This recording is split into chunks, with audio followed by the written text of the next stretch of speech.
was never fond of very angular architecture. That was the whole point of building the house, is that it broke away from the boxes and rectangles and grids. People don't have right angles on them anywhere. There's no right angles anywhere on your body. And he thought that people would feel more comfortable in that type of situation. This captures the most important part about Charles Deaton's works. He was an architect that built for the people that would use the building. Charles taught himself structural engineering and architectural design. He's designed bank vaults, doorknobs, lighting systems, a bank in South Denver, a bank in Wyoming, the Kansas City Twin Stadiums, the Chiefs and Royals. The Harry S. Truman Sports Complex in Kansas City was an amazing new design for a stadium. The two arenas could hold a combined total of 120,000 people. Another very visible Deaton structure is the Colonial Bank, located in Englewood, Colorado. It was originally built in the early 1960s as a key savings and loan bank. It stands out like, some people call it the Gouda cheese bank, a blob of Gouda cheese. I don't know. He just has a very different opinion of what architecture should be. He wanted it to be more of a sculpture that you could live inside or work inside. And different is how many people describe Casper, Wyoming's Wells Fargo Bank. Constructed in mid-1960s, the Deaton design was built as the Wyoming National Bank to wide acclaim. Another invention by Deaton was a new bank vault. Many of the bank vaults that are in downtown Denver are his design, which was revolutionary in the 60s because he came up with a whole different type of a locking system that eliminated all the big hinges on the outside of the vault. It's just one solid piece now. One of his favorite sayings was, "On Genesee Mountain, I found a high point of land where I could stand and feel the great reaches of the earth. I wanted the house to sing an unencumbered song." Just west of Denver is perhaps his most famous design, the sculptured house, located on the top of Genesee Mountain. Moving this new design into worldwide notability was the 1973 release of Woody Allen's movie Sleeper, which cost Allen $2,000 a day to rent. Right there, the original sculpture. And then he decided that he could make it bigger and live inside. Charles did, and what he created was a marvel. One of the few people that Charles grew close to was Dana Miller. When I was in 4th grade, I was living in Memphis, Tennessee, and the Weekly Reader put out an article about this cool house that was being built in the mountains west of Denver.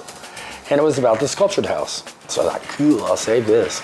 Well, in less than a year, my family moved to Denver. But one of the first people I met in junior high was Charles Deaton's daughter, Snow Deaton. I knew her for all of junior high and in the beginning of high school before I really met her dad. And they invited me up one day for, to meet her dad. And then he took me down to this house he was working on, that he was building, and I was like, oh my God, it was that house.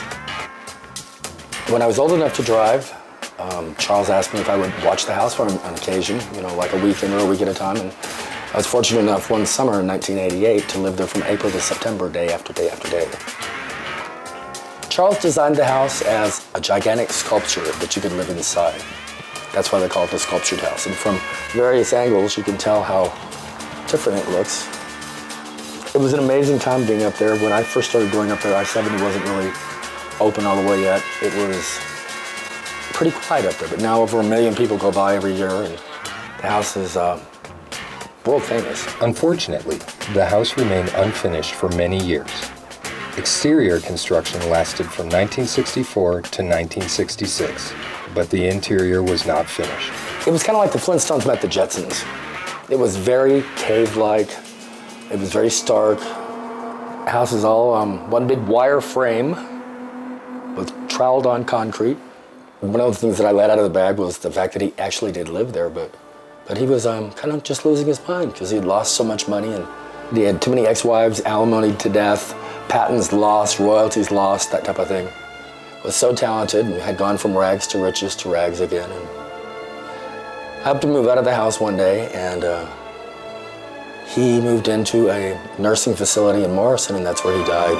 After his death in 1996, the house sat empty for many years. After Charles Deaton died, a guy named Larry Polhill bought it, left it, and it was abandoned. And then John Huggins came along, who works for Mary Hicken right now in his office.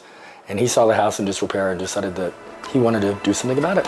So we got a hold of Larry Polhill and bought the house for about $1.3 million. After he purchased the house, he added about 5,500 square feet.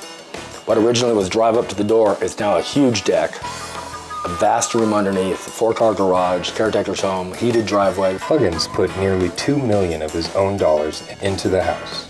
He contracted Deaton's daughter, Charlie, and her husband, Nick Antonopoulos, to finish the house. Which is too bad, because it would have been wonderful to him to see the house completed to its grandeur that it is. Charles Deaton was an inventor, turned sculptor, turned architect that many believed to be ahead of his time. Charles would say, "Tomorrow's houses will be built to satisfy the soul, shaped as we feel about them."